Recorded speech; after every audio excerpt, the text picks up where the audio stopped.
कित बिद पुरखा जन्म वटाया, काहे को तुझ ए मन लाया।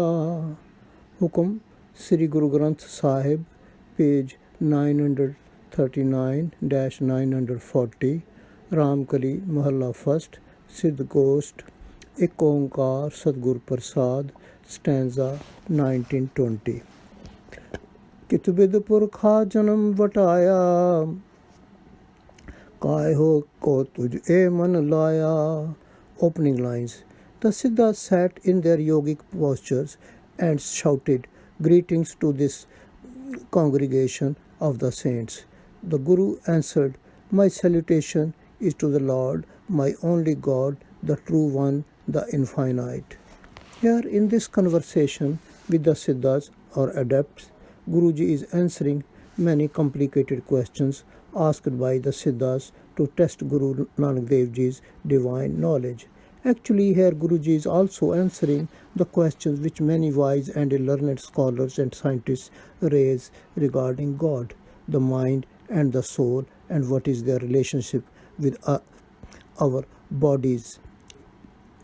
In this particular stanza, or question number 27 to 31, the Siddhas ask Guruji, how have you changed the course of your life? To whom are you attuned and for what? How have you stilled your desire and hope? How did you find the light within you? How is one to eat the uneatable without the teeth? Say, O Nanak, what verily is the truth? To these questions, Guruji answers as follows. Being born in the Guru's home ceased my comings and goings, and being attuned to the non-stop melody of the world, my mind is held. Through the world, my hope and desire has been stilled. Through the Guru, I have found the light within.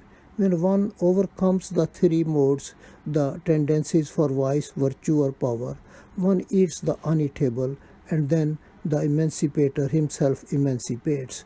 So in other words, Guruji is advising the Siddhas and indirectly us to be tuned to the non-stop melody of God's name and still our hopes and desires and follow the advice of the Guru within us. Vaheguru Ji ka Khalsa, Vaheguru Ji ki Fateh. SGGS P 939-940. Thank you.